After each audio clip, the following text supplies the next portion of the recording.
हे राधे ब्रज देवी के चललिते,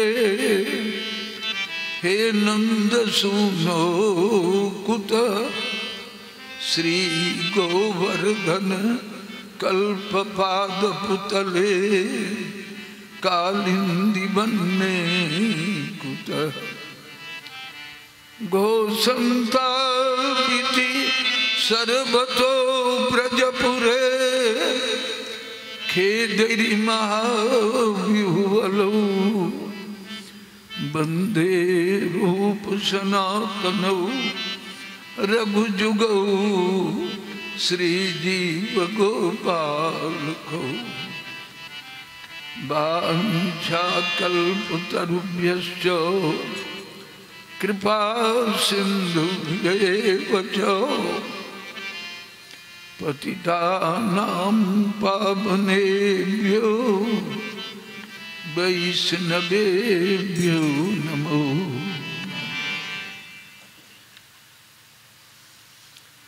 हरे कृष्णा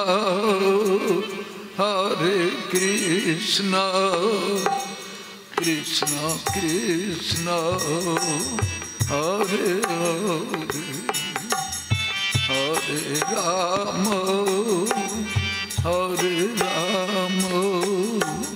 राम राम हरे हरे, हरे कृष्णा कृष्णा कृष्णा हरे हरे, हरे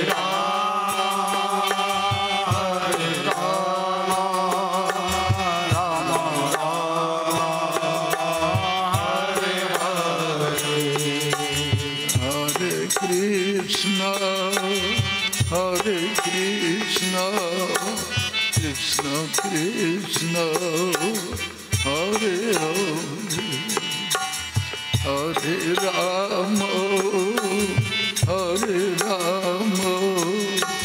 राम राम हरे हरे, हरे कृष्णा कृष्णा कृष्णा हरे हरे, हरे राम हरे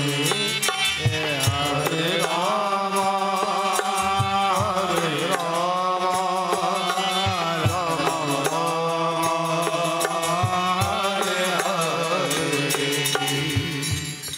बोलिए श्री लाल की जय, श्री वल सरकार की जय, श्री राधा प्राण वल्लभ लाल जी की जय, श्री गिरिराज महाराज की जय, सपार्षद श्रीमन महाप्रभु की जय, श्रीमद्भागवत भगवान की जय, श्री वेदव्यास भगवान की जय, श्री सुखदेव गोस्वामी की जय, सर्व श्री संत वैष्णव भगवान की जय, श्री सद्गुरुदेव भगवान की जय, उनके तिरुभाव महोत्सव की जय, श्री चैतन्य कुटीर रतनपुर धाम की जय हो।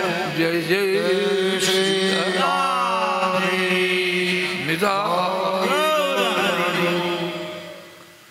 जय जय। परम वंदनीय श्री स्वामी जी महाराज तथा उपस्थित भक्त वृंद, मानव जीवन की संपूर्ण सार्थकता श्री भगवान जुगल के चरण कमलों की प्रेम सेवा की प्राप्ति, यही परम पुरुषार्थ और इसी में जीवन की सफलता है। मानव जीवन पाकर श्री भगवान के चरण कमलों की सेवा की प्राप्ति नहीं हुई तो गोस्वामी तुलसीदास जी कहते हैं कि जड़ जाऊं सो जीवन जान की नाथ, जिए जग में तुम रोबिन हुए। जड़ जाऊं सो जीवन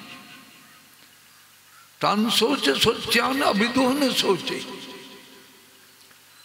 श्रीमद्भागवत के तीसरे स्कंद में श्री विदुर जी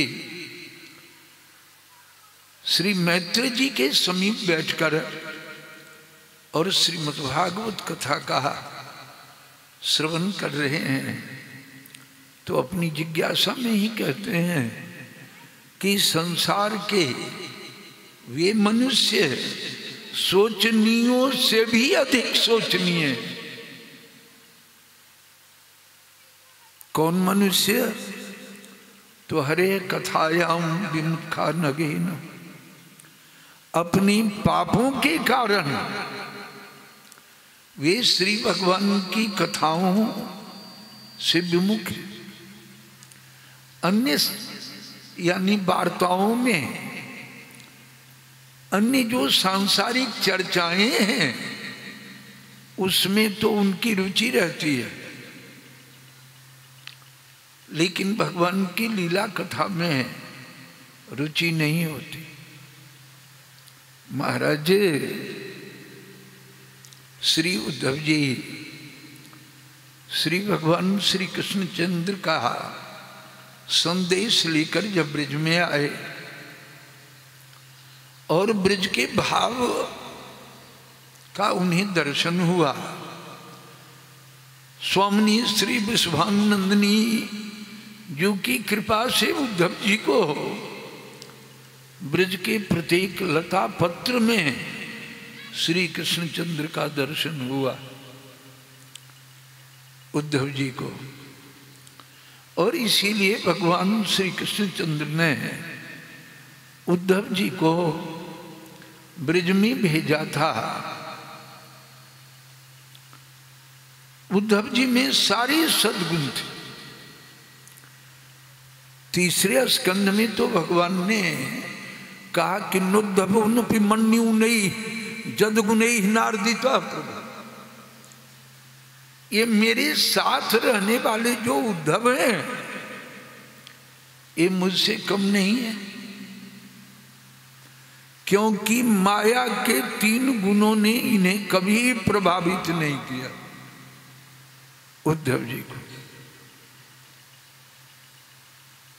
और 10वें स्कंद के 47 अध्याय के प्रारंभ में ही सुखदेव गोस्वामी राजा परीक्षित को कथा सुनाते हुए कहते हैं कि वृषणी नाम प्रवरो मंत्री कृष्णस्य दयितः सखा शिष्यो बृहस्पते साक्षात् उद्धवो बुद्धि सत्तम।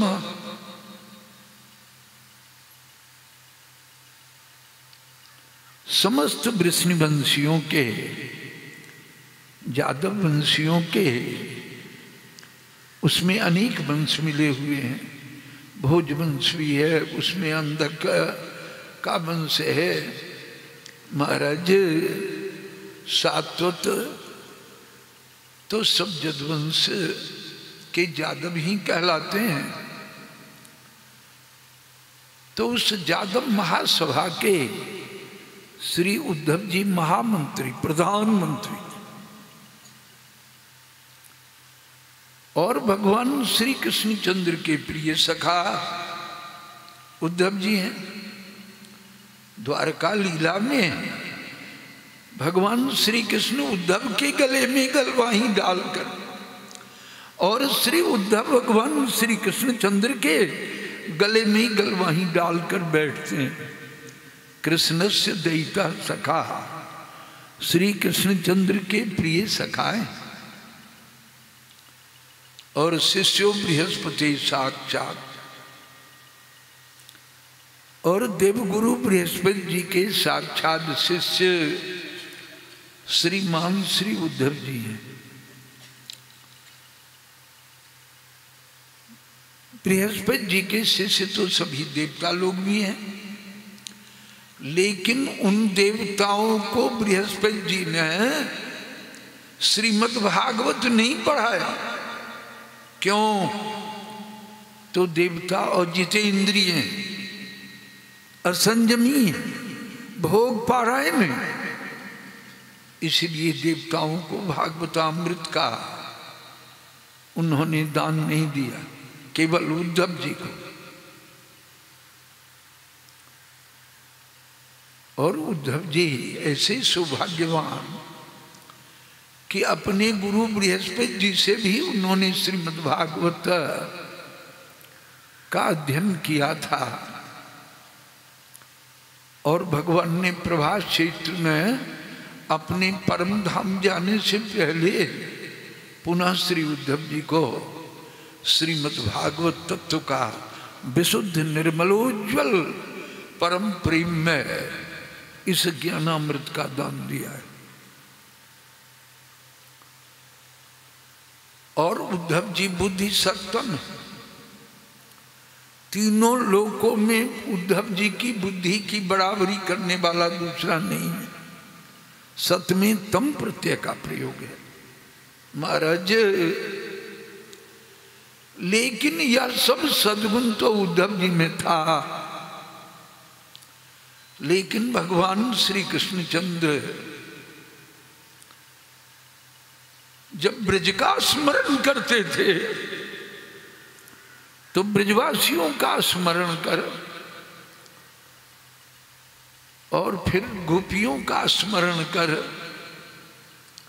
भगवान श्री कृष्ण बेहुल हो जाते, नेत्रों से अश्रुधारा बहने लगती। उधो मोहिब्रज बिसरत नाही, हंस सुता को सुंदर कलरव और कदमन की छाई। तो उद्धव जी के मन में होता कि स्वयं साक्षात भगवान होकर भी ये दूसरे के वियोग का अनुभव करते हैं महाराज। और उन लोगों के वियोग में दुखी हो जाते। तो उद्धव जी के भीतर में होने लगता था, सखा तो थे लेकिन उद्धव जी तो यानी भगवान के परम अनन्य अंतरंग द्वारका लीला में अंतरंग सेवक थे हैं।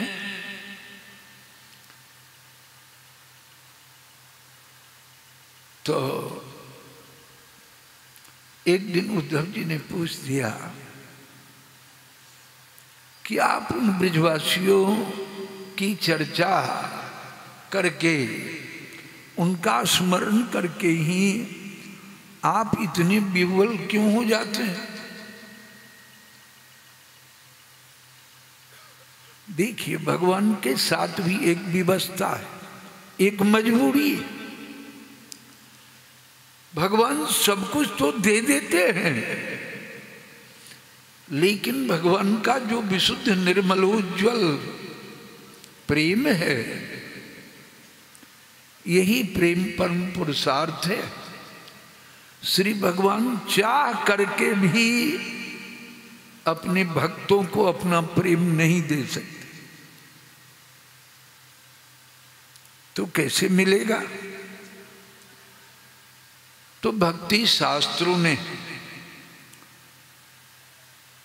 और महापुरुषों ने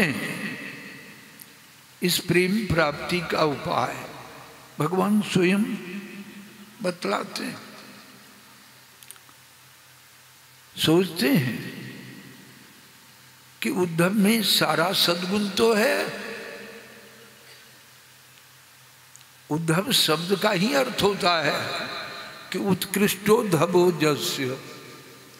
उत्कृष्ट माने उज्जवल जस है जिनका, उद्धव शब्द का अर्थ है महाराज। तो ऐसे उद्धव, लेकिन वह ब्रजवासियों का और ब्रजगोपियों का जो नितांत निर्मल प्रेम है उद्धव को नहीं। उद्धव की जो भक्ति है वह ज्ञान मिश्रा है। महाराज पहले ज्ञान मिश्रा भक्ति थी उद्धव की। महाराज बुद्धि सत्तम है तो ज्ञान की प्रधानता होगी। तो श्री भगवान चाहते थे कि उद्धव भी ब्रजवासियों जैसा प्रेम प्राप्त कर लेता। तो भगवान तो सर्वसमर्थ हैं, अपना प्रेम क्यों नहीं उद्धव जी को दे देते? नहीं, विधा है कि उन श्री भगवान का जो प्रेमी है, संत हैं, वे ही प्रेम को दे सकते हैं। इसीलिए सदगुरु की शरण में जाने की शास्त्रों ने कि तस्माद गुरुम प्रपद्येत। नवयोगेश्वर महाराज कहते हैं कि सदगुरु की शरण में जाना नितांत आवश्यक, जाना पड़ेगा। एक विद्वान ने मुझसे पूछा, वृद्ध थे बेचारे, विद्वान भी थे, सत्संग मुझसे बहुत करते थे। कहा कि मुझको कोई गुरु नहीं मिलते हैं। मैंने कहा ठीक है, गुरु मिलना बहुत कठिन है। महाराज लेकिन तो हम क्या करें? हम कहें कि अब इस जन्म में तो आपको नहीं होगा, अब फिर आपका अगला जन्म होगा, तब उसमें आपको गुरु मिलेंगे, अभी नहीं मिलेंगे। क्योंकि आपको अपने ज्ञान का अभिमान बना हुआ है, तो गुरु नहीं मिलेंगे। महाराज भगवान की भक्ति ही प्रथम स्कंद के दूसरे अध्याय में, प्रथम अध्याय में ही शौनकादि ऋषियों ने जब सूत गोस्वामी से जिज्ञासा की कि पुंसामी कांततः श्रेय तन्ना संसुतुमर्हसि। श्रीमद् भागवत के प्रथम अध्याय में शौनकादि ऋषियों ने सूत गोस्वामी से 6 प्रश्न किया है। तो प्रथम प्रश्न है कि पुंसाम एकांततः श्रेय। उनकी संस्तुति की है सूत गोस्वामी के ऋषियों ने कि त्वया खलु पुराणानि से इतिहासानि चानघो आख्यातान्यप्यधीतानि धर्मशास्त्राणि जान्युत जानि वेद विदाम श्रेष्ठो भगवान बादरायण अन्ये च मुनियः सूत पराबर विदो विदु व्यर्थत्वं सम्य तत्सर्वं तस्तत् तदनुग्रहात् ब्रूयो स्निग्धस्य शिष्यस्य गुरुवो गुहेम अप्रीतो। वहां श्री शौनक जी श्री सूत जी से कहते हैं कि हे सूत गोस्वामी, आप पुराणों के इतिहासों के धर्मशास्त्रों के निष्णात विद्वान हैं और वेदों के सार रहस्यों को भी आप अपने गुरुदेव परमाराध्य परमहंस शिरोमणि सुखदेव गोस्वामी की कृपा से आप जानते हैं कि अस्निग्धस्य शिष्यस्य गुरु कैसे हों? तो विदग्ध, विदग्ध हो अति चतुर, जो अत्यंत मर्मज्ञ हैं, जिन्होंने संसार की सब कामना वासनाओं को छोड़कर केवल भगवान युगल के चरण कमलों की प्रीति को ही सर्वस्व मानकर जो उनकी एकांतिक सेवा करते हैं, वे गुरु विदग्ध हैं। विदग्धो अति चतुरा, चतुर वही। और शिष्य कैसा हो तो अस्निग्ध, महाराज विनम्र हो, जिज्ञासु। कुछ भी होने का अभिमान होगा तो भगवान उसको दूर फेंक देते हैं, ये बात सच्ची है। अहंकार निवृत्ता नाम केशवो नहीं दूर गए। जो अहंकार अभिमान निवृत्त हो गए, इसलिए भगवान चैतन्य महाप्रभु की श्री स्वामी जी तो इतनी अच्छी लीलाओं का दर्शन करा रहे हैं। महाराज तो शिक्षाष्टक के 3रे श्लोक में महाप्रभु ने कहा कि तृणादपि सुनीचेन तरोरिव से हिस्नुना अमानिना मान देना कीर्तनीय सदा। अपने को तिनके से भी नीच माने, खर पतवार से भी अपने को नीच माने। और तरोरपि सहिष्णुना, इन वृक्षों को आप देखते हैं, ये वृक्ष कितने सहनशील हैं। सर्दी, गर्मी, वर्षा, धूप, पत्थर सब सहते हैं। 10वें स्कंद के 22 अध्याय में परमहंस शिरोमणि श्री सुखदेव गोस्वामी चीरहरण का वर्णन करते हुए आगे जब उसमें कथा का विस्तार करते हैं तो श्री भगवान चीरहरण प्रसंग समापन कर ग्वालवालों में आकर और ग्वालवालों से कहते हैं कि अहो ये शाम बरम जन्म, अहो ये शाम वृक्षा नाम, ये जो वृक्ष हैं, पेड़ हैं, संसार में इनका जन्म सबसे श्रेष्ठ है। अहो ये शाम बरम जन्म सर्व प्राण्योपजीवनम। श्री भगवान स्वयं श्रीमुख से कहते हैं इनसे सब प्राणियों की जीविका चलती है। नहीं, आम कितना सुंदर सुस्वादु मधुर होता है, इससे तो सब लोग परिचित हैं, सब लोग जानते हैं, अच्छी तरह जानते हैं। महाराज तो ये वृक्ष नहीं होते तो आम का इतना सुंदर फल आप लोगों को कहां से प्राप्त होता, सो कहिए। तो श्री भगवान कहते हैं कि इनसे प्राणियों की जीविका चलती है। कोई इन वृक्षों के पास पत्र लेने के लिए आता है, पत्र, पुष्प, फल, छाया, मूल, बलकल, दारुरी।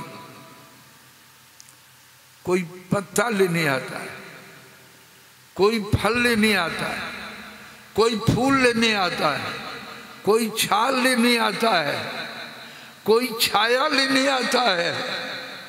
वृक्ष किसी को मने करता है कि तुम मेरा छाल छील रहे हो, तुम इतने दुष्ट हो, तुमको फल नहीं दूंगा। महाराज तो ये कितने उदार हैं और किसी से पानी मांगते हैं कि जरा मुझको पानी दो, नहीं मांगते। और अगले श्लोक में तो भगवान कहते हैं कि एतावत जन्म साफल्यम देहिनाम ही देहिषु प्राणै, ध्यान से सुनिए, प्राणै रर्थै धिया वाचा श्री वाचरेन्द्रिय। हे ग्वालवालो, मनुष्य जन्म की सफलता यही है। एतावत जन्म साफल्यम, देहधारियों के लिए देह धारण करने का लाभ क्या है? तो प्राणै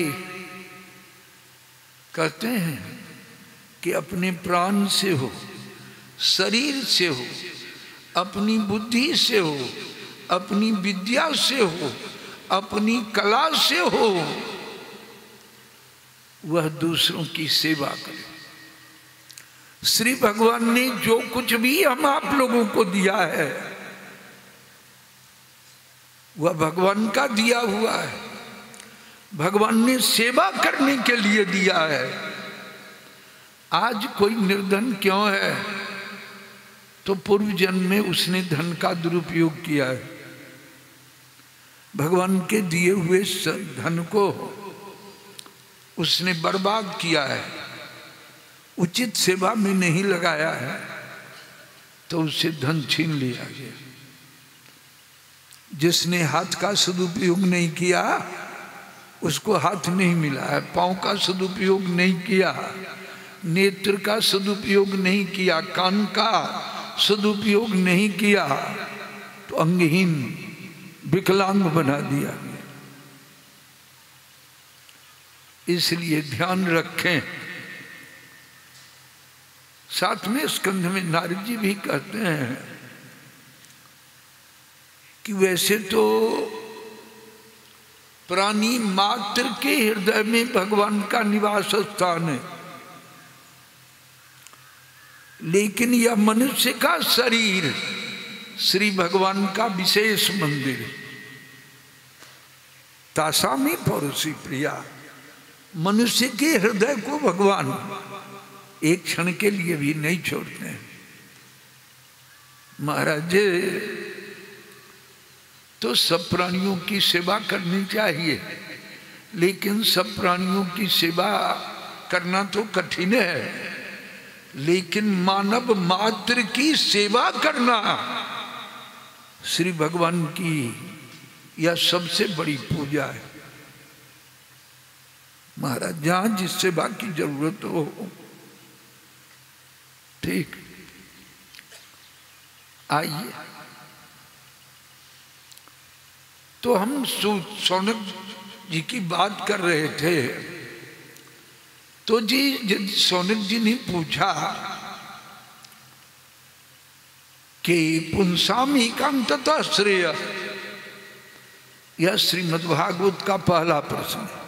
पुंसाम सर्व प्राणी नाम एकांतिका श्रेय परम कल्याण, सब प्राणियों का एकांतिक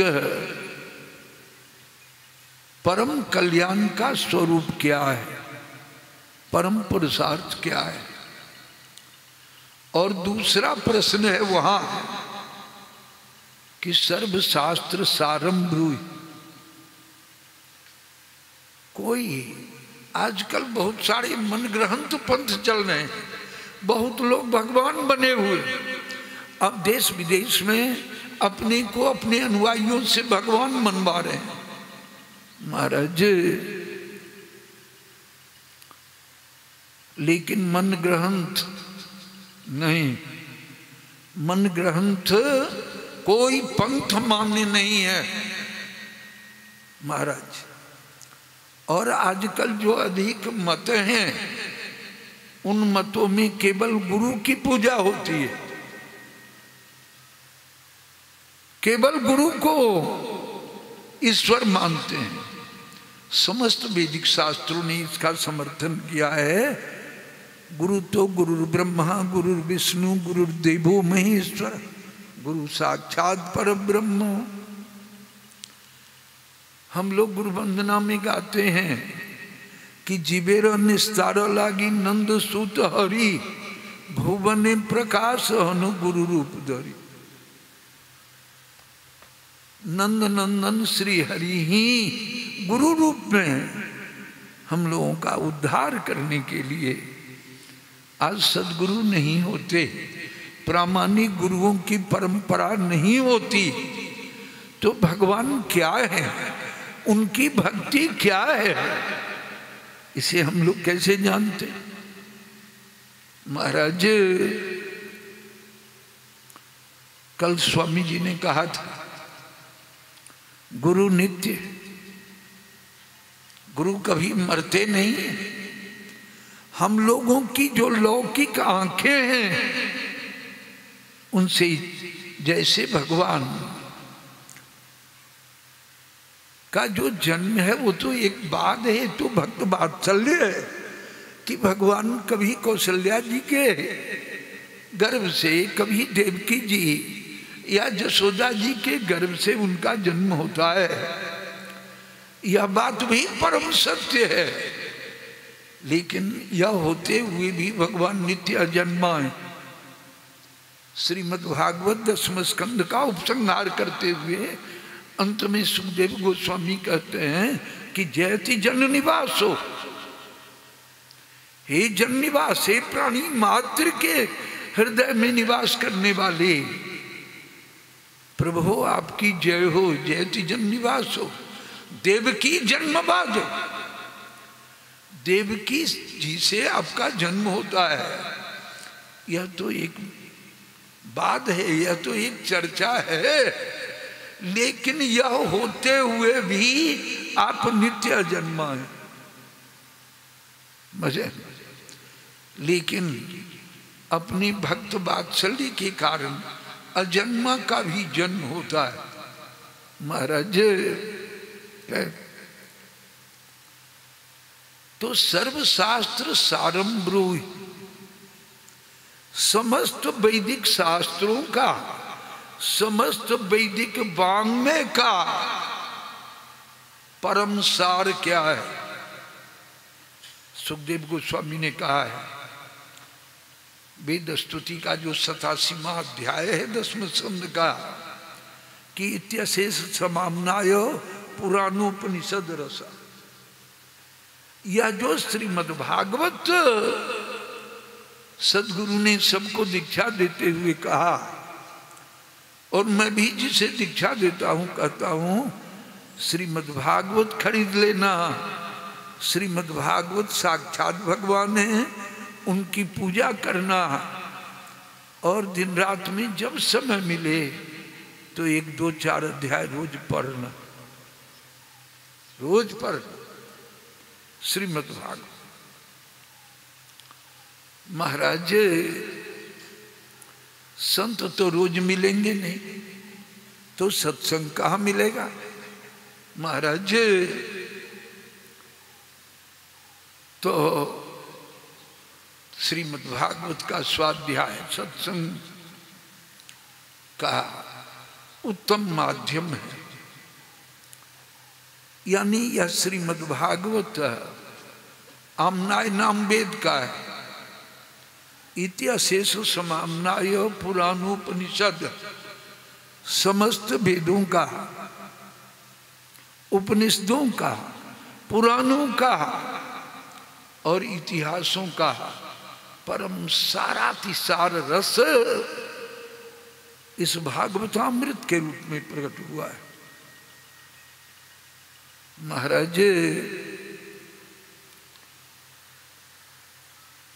तो सर्वशास्त्र सारम, सभी शास्त्रों का सार कहिए क्या है? देखिए, इन सौनकादि ऋषियों का नैमिषारण्य क्षेत्र में जो यज्ञ चल रहा था, सहस्त्र सम्मास था, 1000 वर्षों का, 1000 वर्षों का समय निकल गया था। इन ऋषियों ने वेदों का, उपनिषदों का, पुराणों का, इतिहासों का श्रवण कर लिया था, सब श्रवण कर लिया था। महाराज लेकिन कभी कभी सुनते सुनते भी थकान हो जाती है, नहीं? और आप कहते हैं कि छोड़ो, बहुत बात हो गई, सुनते सुनते थक गए। अब कोई इतनी अच्छी मधुर बात सुना हो जो मन प्रसन्न हो जाए, जो आत्मा प्रसन्न हो जाए, तृप्त हो जाए। यही बात ऋषि लोग जिज्ञासा करते हैं कि हम लोगों ने तो सब सुन लिया है, लेकिन इन समस्त वैदिक शास्त्रों का सार क्या है? सो कहिए। महाराज सार निर्णय करने की भी क्षमता सब में नहीं होती है। महाराज आप लोगों ने सब सुन लिया है तो निर्णय कर लीजिए कि क्या सार है। सार निर्णय कर। एक बात कहिए, आप लोगों को दही मत कर माखन निकालने आता है? निकालना जानते हैं? और इन लोगों से पूछिए, वे लोग उस कला में निपुण हैं। नहीं, भ्रमर भौड़ा जिसको आप कहते हैं, फूलों पर बैठता है, उसका रस मधु ग्रहण कर लेता है, न फूलों को कुचलता है न मसलता है, और उसका सार ग्रहण कर लेता है। और हम आप लोगों के सामने फूलों की ढेर कर दी जाए और कहा जाए कि 2 बूंद मधु निकाल दीजिए, कोई है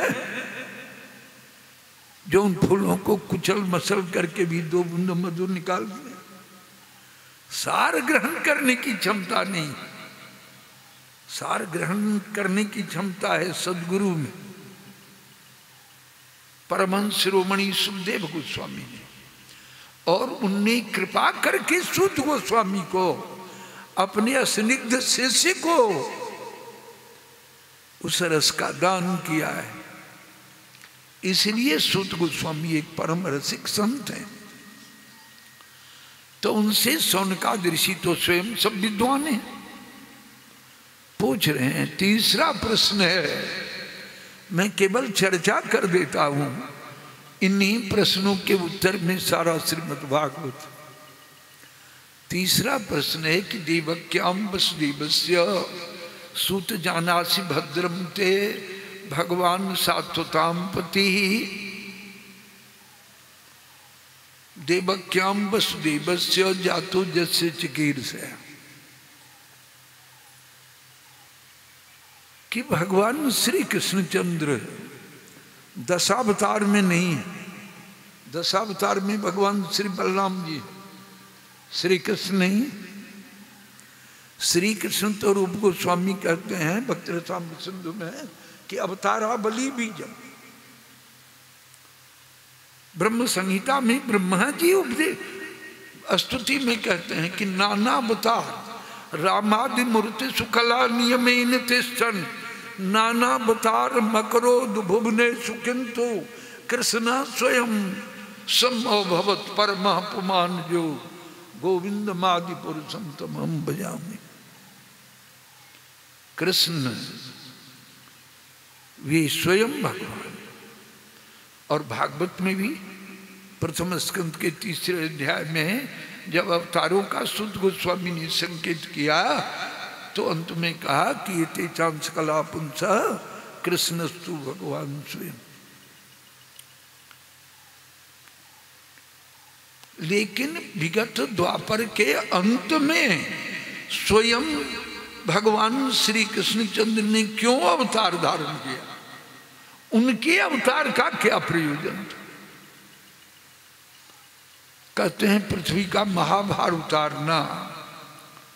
वे भगवान के जो कलावतार है, उनसे अवतार हैं, वे सब कर लेते हैं, वे सब करते हैं।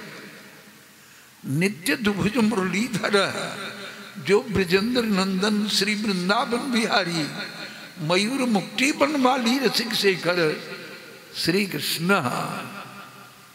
तो महाराज श्रीमत राधा सुधा निधिकार कहते हैं कि दूरे सृष्टियादि वार्ता न कलयति मनाग नारदादिन स्वभक्तान श्री दामादि सुहृद भीर नो मिलति हरति स्नेह वृद्धिम स्वपित्रो किंतु प्रेमैक सीमाम परम रस चमत्कार सारैर गाधाम राधा में जानन मधुपति रनिसम कुंज बीथी मुपास्ति। ये तो श्रीमती श्री राधा रानी जो परमाह्लादनी सार सर्वस्व माधनाक्य महाभाव स्वरूपा है, उनकी कुंज बीथी की उपासना करते हैं श्री कृष्णचंद्र। तो आप कहेंगे कि भगवान होकर ऐसा क्यों करते हैं? देखिए, यानी द्वारका लीला में अयोध्या लीला में ठाकुर समस्त मर्यादाओं का पालन करते हैं। द्वारका लीला में तो समस्त ऐश्वर्य प्रकट होकर सेवा में उपस्थित रहते हैं। तो वहां ठाकुर धीरोदात्त प्रधान नायक, और जब ब्रजलीला में ठाकुर आते हैं तो धीर ललित प्रधान नायक, और धीर ललित प्रधान नायक का गुण श्रीपाद श्री रूप गोस्वामी श्रीमद उज्ज्वल नीलमणि में कहते हैं कि विदग्धो नवतारुण्य परिहास विशारद निश्चिंतो धीर ललित स्यात् प्रायश प्रेयसी बस। विदग्धो, वे विदग्ध, विदग्धो अति चतुर, नित्य नवतरुण। महाराज वाणीकार करते हैं कि नयो नेह नवरंग नयो रस नबल श्याम वृषभानु किशोरी। भगवान चैतन्य महाप्रभु कहते हैं कि कृष्णेर मधुर रूप सुन सनातन, जे रूपेर एक कौन डुबाए सब त्रिभुवन, सर्व प्राणी करे आकर्षण। महाराज तो गोप वेश नित्य किशोर नटवर है श्री कृष्णचंद्र, नित्य नव किशोर। तो विदग्धो नवतारुण्य, और हास परिहास में विशारद है, निपुण है, परिहास विशारद निश्चिंत हो। और धीर ललित प्रधान नायक का विशेष गुण है कि वे प्रियागणों के अयोध्या लीला में ठाकुर की जो प्रिया हैं ठाकुर के अधीन रहती हैं। द्वारका लीला में ठाकुर की जो प्रियागण हैं वे ठाकुर के अधीन रहती हैं। लेकिन ब्रजलीला का जो ठाकुर है यह सर्वेश्वर नहीं सर्वेश्वरेश्वर होकर के भी महाराज ये प्रियागणों के अधीन बनकर, देखो पलोटत राधिका पायल। दूसरे वाणीकार कहते हैं कि नंद गेह ढूंढ्यो और ढूंढ्यो ग्वाल बाल मध्य, सेज सेज ढूंढ्यो जाए सभी ब्रजबाला की।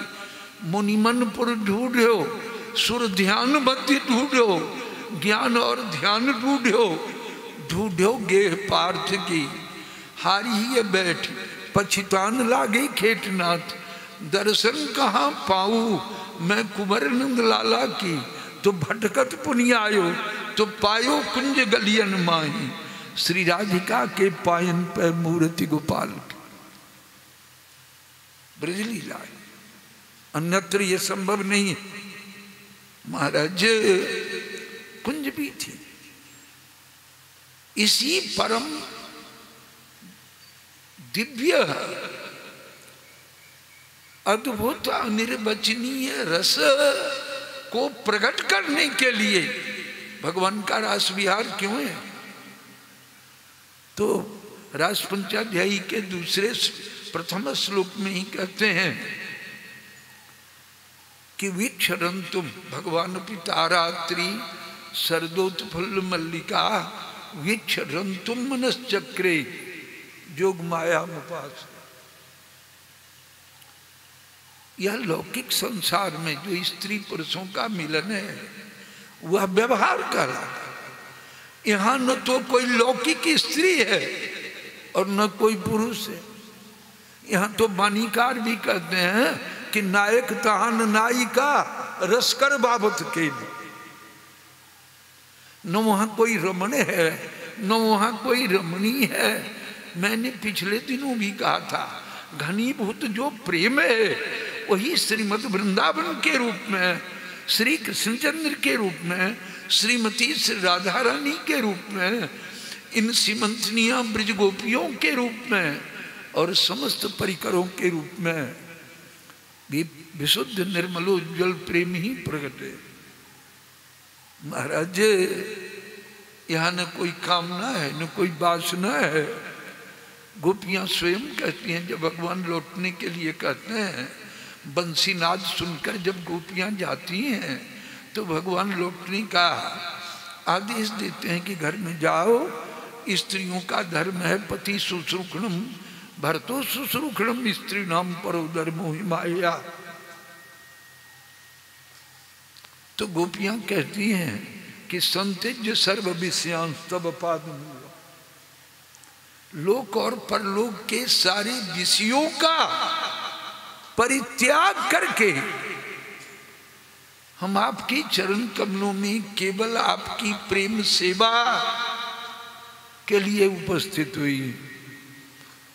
हाँ, बड़े बड़े ज्ञानी भी भोग को त्याग करके मोक्ष के लिए आपकी शरण में आते हैं। हम भोग मोक्ष दोनों संन्यास नहीं, भोग और मोक्ष का भी हमने तिरस्कार कर दिया है। तो हम तो केवल आपकी प्रेम सेवा करने आई। महाराज तो कृष्णावतार का प्रयोजन भगवान चैतन्यावतार में वो प्रयोजन सिद्ध होता है।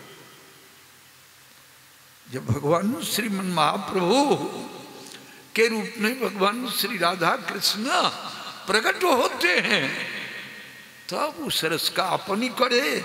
चैतन्य चरितामृतकार कहते हैं कि अपने करिया आस्वादने सिखाइल भक्त गणे प्रेम चिंता मणि प्रभु ध्वनि नहीं जाने स्थान स्थान।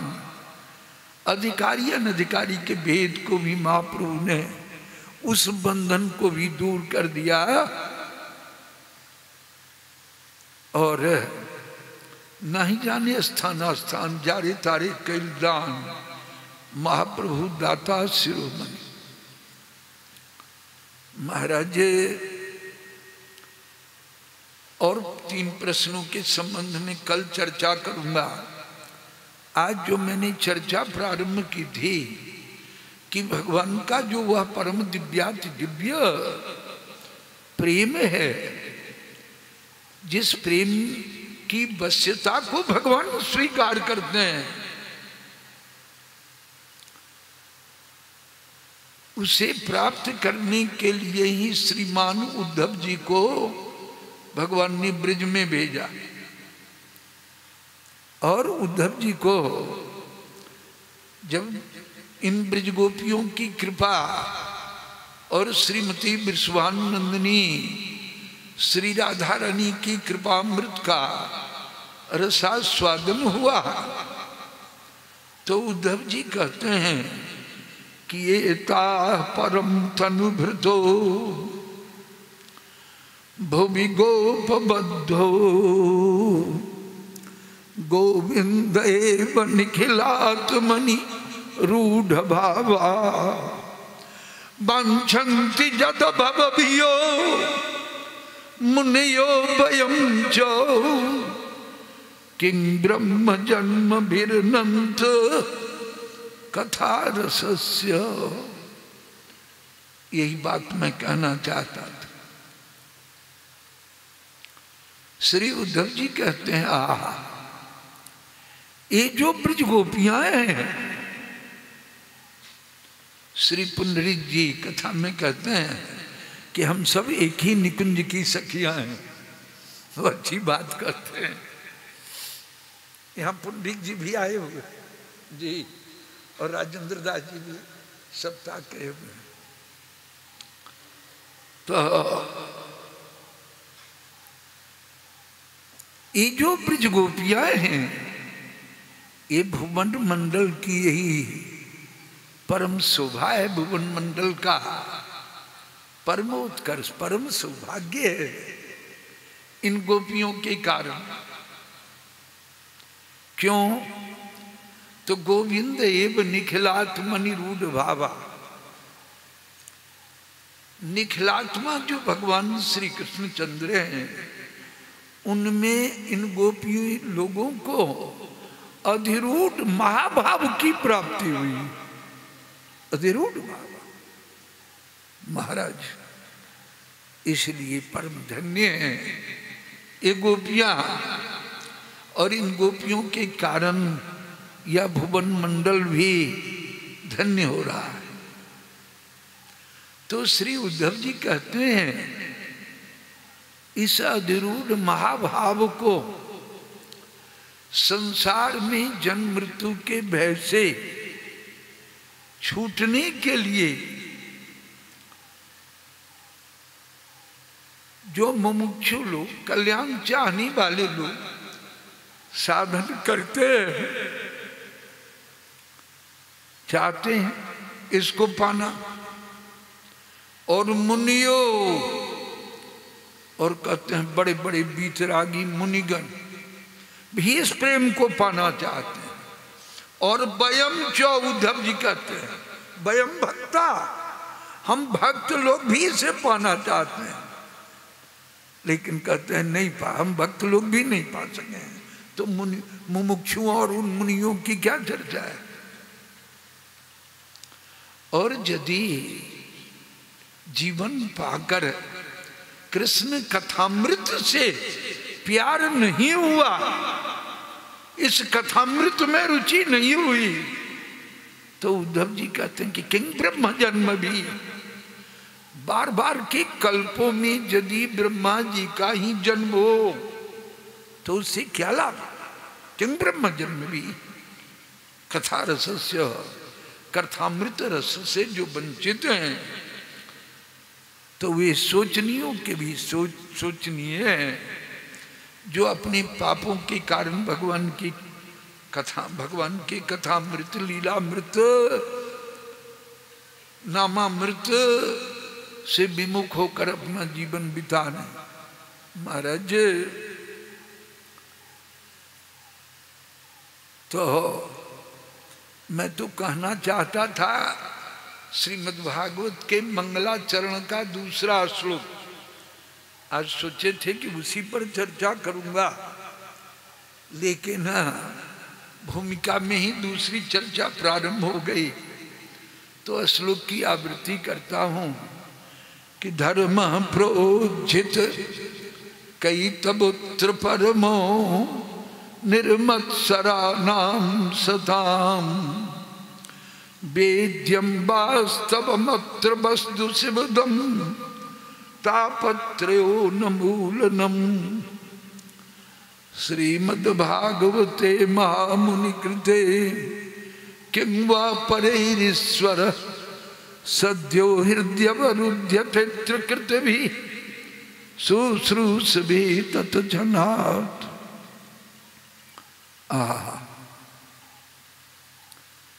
भगवान व्यास जी की अंतिम कृति है, अंतिम। तो भगवान व्यास जी ने वेदों में, उपनिषदों में, पुराणों में, महाभारत में भी अर्थ, धर्म, काम और मोक्ष, इन चारों को पुरुषार्थ कहा। कहेंगे कि आप उन सब पुराणों में, महाभारत में भक्ति की चर्चा नहीं है? है, चर्चा है, लेकिन चर्चा क्यों है? इन धर्म, अर्थ, काम की पुष्टि और मोक्ष की पुष्टि के लिए। भक्ति ही परम पुरुषार्थ है, ऐसा निरूपण वेद व्यास जी ने नहीं किया था। जैसे आप कोई कर्मकांड करते हैं तो उसमें कर्मकांड प्रारंभ से पहले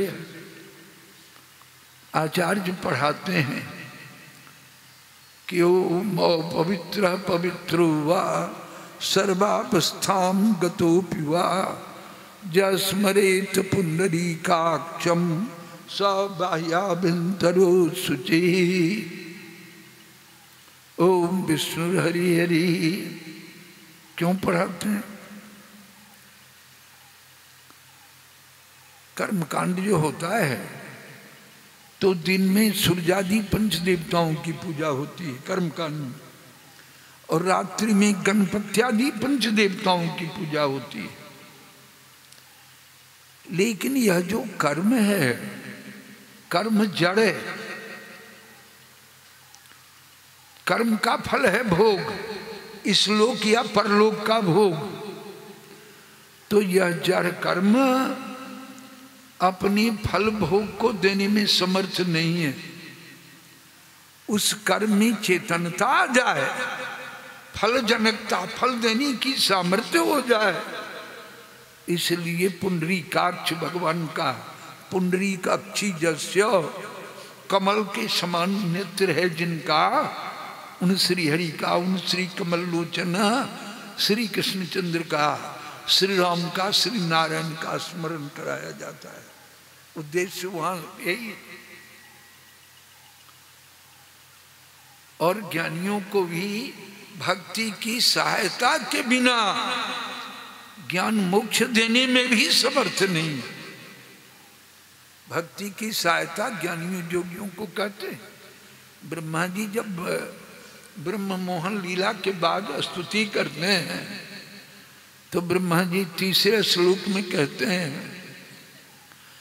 कि ज्ञाने प्रयास मुदपास्य नमन्तेव जीवन्ति सनमुखरिताम भवदीय वार्ताम अस्थाने स्थिता श्रुतिगताम तनुवान मनोभिर जे प्रायसो जित जितोप्यसि तैस्त्रलोक्याम।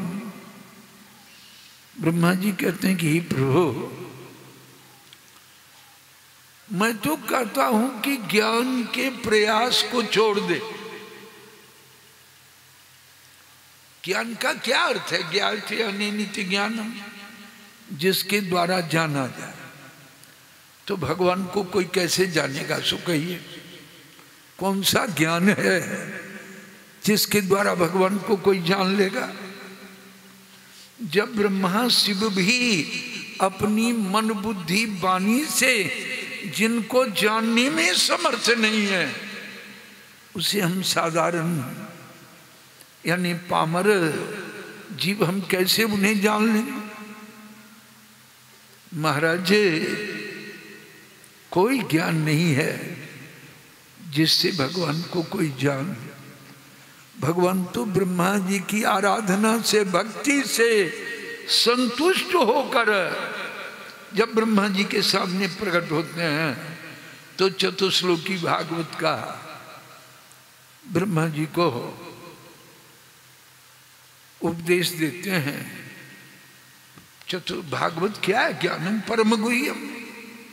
वहां भगवान कहते हैं कि मेरे विषय का जो ज्ञान है परम गुह्य, और विज्ञान जो मेरी भक्ति है वह तो परम गुह्यतम है, उसे कोई कैसे जानेगा?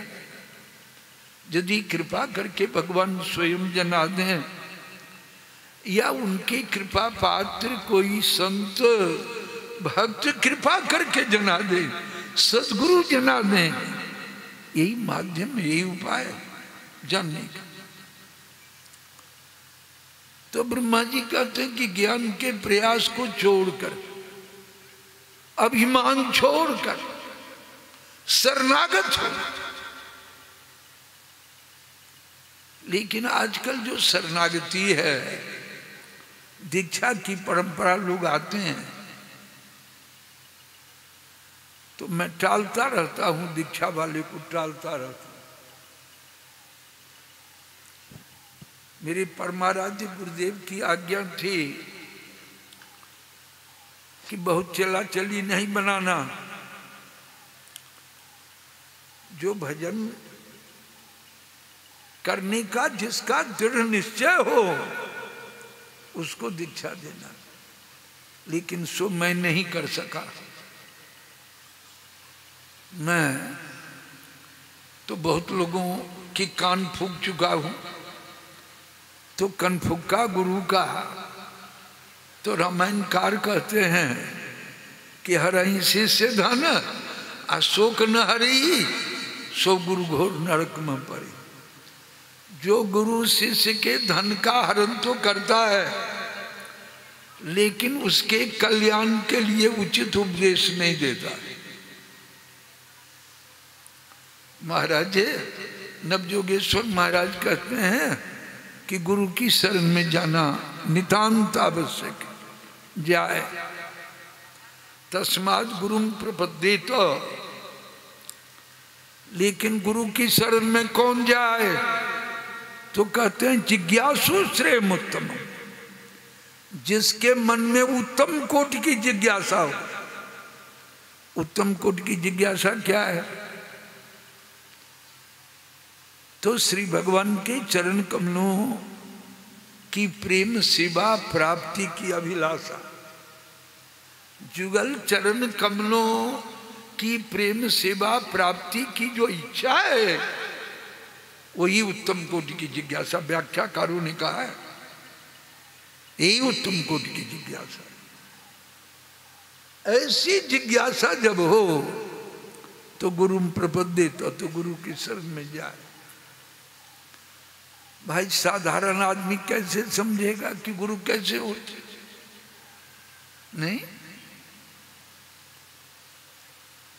श्री राधा बाबा की कही हुई बात कहता हूं। श्री राधा बाबा भी कहते थे, वो जयदयाल जी गोविंदका के साथ कुछ दिनों तक रहे थे। उनकी जो जयदयाल गोविंदका जी की जो गीता की व्याख्या है, श्री राधा बाबा वो तो कहते थे केवल, गोविंदका जी लिखते थे श्री राधा बाबा। तो कलकत्ते में एक बड़ा मूर्ख कोई था, तो एक मंदिर के पुजारी से कहता था कि मुझे भी कोई मंत्र बतला दीजिए जो मैं जपूंगा। तो कई दिन जब इस मूर्ख ने कहा, पुजारी ने कह दिया कि भैंसे के लपोट सिंह, भैंसे के लपोट सिंह। बस वो अपना जपने लगा। जपते जपते इतना तन्मय हो गया कि भगवान उसको दर्शन देने के लिए तैयार हो गए। तो रुक्मिणी महारानी ने पूछा कि आज आप कहाँ जा रहे हैं? तो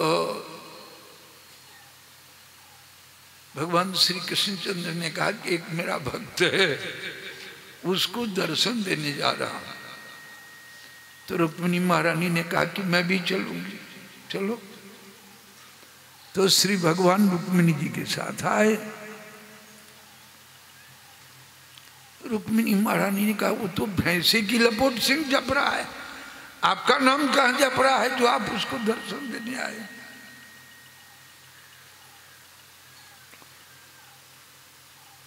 तो मेरा नाम जपता है कि नहीं जपता है, यह तुम जाकर उससे पूछो। तो रुक्मिणी महारानी ने जाकर पूछा, रे ओ भगत, ये किसका नाम ले रहे हो? तो कहता है कि तुम्हारे खसम का नाम ले रहा। तो भगवान ने कहा कि बात तो सच्ची निकली, वो मेरा नाम ले रहा है। इससे साबित होता है कि भगवान के अनंत नाम।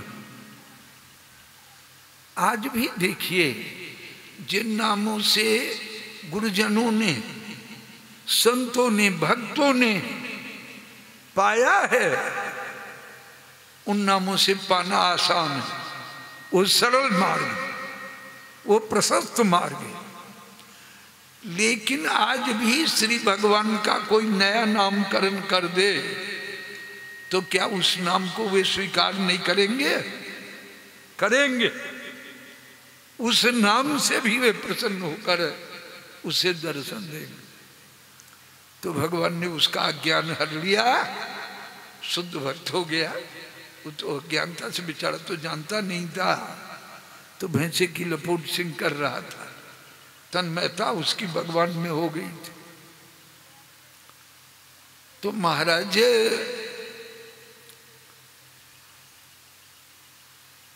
ब्रह्मा जी कहते हैं कि शरणागत हो जाए, लेकिन कैसा शरणागत? आजकल जैसे कान फुका लिया और चल दी। अरे भाई, मेरे गुरु महाराज कहते थे कि देखो गुरु और शिष्य का संबंध कैसा होना चाहिए। तो इधर आम का जो बगीचा लगता है, उसमें जो लंगड़ा आम होता है, उसको यहाँ मालदा लोग कहते हैं। तो मालदा है, बम्बई है, बहुत तरह का आम है। तो जब उसका पौधा कोई तैयार करता है, यानी मालदा आम बनाना है, तो मालदा आम के नीचे उस एक आम के पौधा को लगाता है, पेड़ को लगाता है, और उस आम की डाली को थोड़ी उसको छीलकर और उस मालदा की डाली को छीलकर दोनों को कसकर बांध देता है और उसको घेर देता है कि कोई पशु न खा जाए। पानी देता है 3-4 महीने तक। वो जब रहता है तो मालदा की जो डाली रहती है सो उसमें जुड़ जाती है, तो बीजू का जो रहता है उसको काट कर हटा देता है। वो जो कोई भी आम का पौधा हो, वो मालदा उसी तरह से बम्बई अन्य आमों को बनाने का तरीका इधर ही है। इसी तरह आम पौधे बनते हैं। तो मेरे परमाराध्य गुरुदेव कहते थे कि गुरु शिष्य का संबंध ऐसा होना चाहिए। और मान लो यदि 24 घंटा में 23 घंटा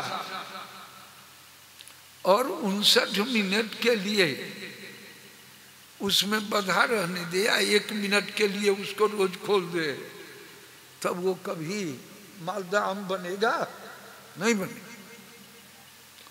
इस तरह का संबंध होना चाहिए, अटूट संबंध।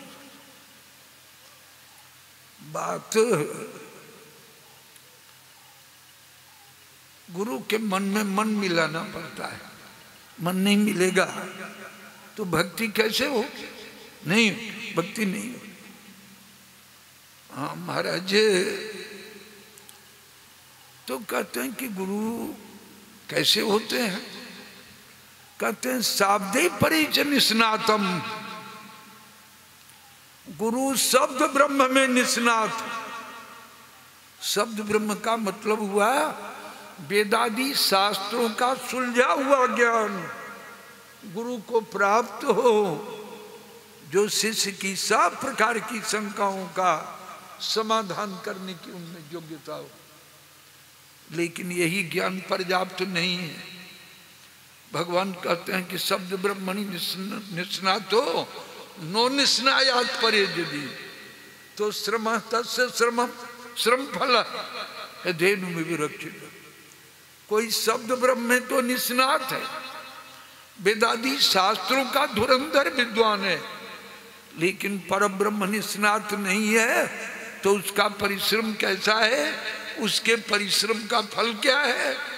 तो हे धेनु, जो बिना दूध देने वाली गाय है उसकी सेवा जैसे करता है, दूध नहीं मिलता है, वैसे ही उसकी विद्या है।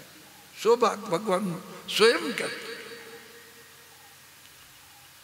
इसलिए गुरु की यह पर्याप्त योग्यता नहीं है शास्त्र ज्ञान। कहते हैं गुरु परब्रह्म निष्णात भी निष्णात। तो कैसे से समझेगा कि परब्रह्म निष्णात है कि नहीं है? तो कहते हैं कि दीक्षा लेने से पहले शिष्य 1 वर्ष तक गुरु सेवा में रहे, गुरु के संपर्क में रहे, और जब शिष्य को यह अनुभव हो जाए कि गुरु में काम क्रोध लोभ नहीं है, तो समझना चाहिए कि गुरु परब्रह्म निष्णात हैं। शास्त्रों में कोई छिपाव नहीं।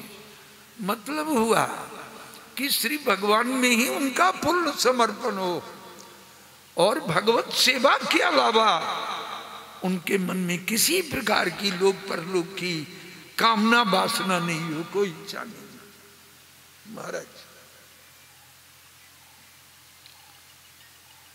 तो ब्रह्मा जी कहते हैं कि शरणागत हो जाए, और शरणागत होकर देखिए, शरणागत होने का मतलब है अभिमान तो बड़ा खतरनाक है। शरणागत का मतलब है संपूर्ण अहं का समर्पण, अभिमान का समर्पण। महाराज मैं अब कुछ नहीं हूं, मैं अब केवल दास हूं। केवल आज्ञा पालन की उसमें जिज्ञासा होनी चाहिए। महाराज तो श्री उद्धव जी, श्री ब्रह्मा जी कहते हैं कि अस्थानी स्थिता श्रुतिगता, वह जहां भी रहे महत्पुरुषों की गोष्ठी में रहे, भगवत प्रेमी संत भक्तों की गोष्ठी में रहे और कथा को सुने। श्रुतिगताम, भक्ति का प्रधान अंग है श्रवणम। महाराज नित्य सिद्ध कृष्ण प्रेम कभू साध्य नहीं, श्रवणादि शुद्ध चित्ते करे उदय। श्री चैतन्य चरितामृतकार श्री कविराज गोस्वामी कहते हैं कि यह प्रेम तो नित्य सिद्ध वस्तु है, साधन से नहीं पाया जाता है।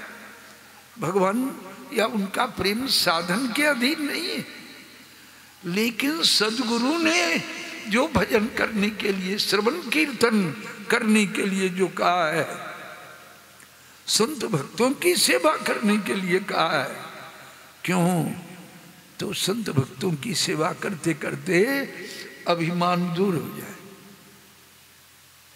अभिमान दूर हो जाएगा।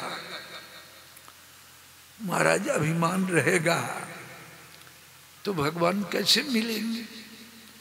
मन में अगर कचरा रहेगा,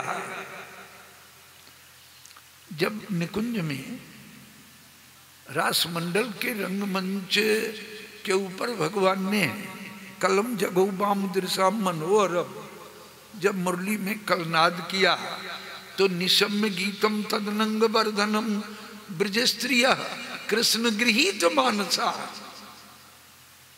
उन ब्रज गोपियों के निर्मलोज्वल मन को भगवान श्री कृष्ण ने ले लिया। मन में कोई कासाय रहता, रामचरितमानसकार के शब्दों में भी भगवान श्री राम कहते हैं कि निर्मल मन अजन सो मोहि पावे।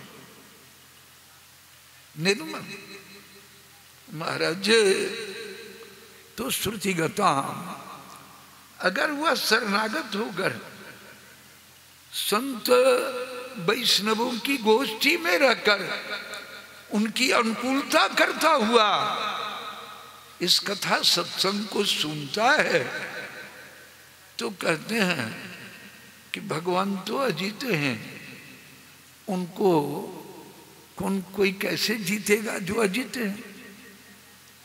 लेकिन वह शरणागत भक्त भगवान को जीत लेता है। अब आज यहीं रहने दीजिए, अब अगले 3 दिनों में भी ठाकुर जी जो कहेंगे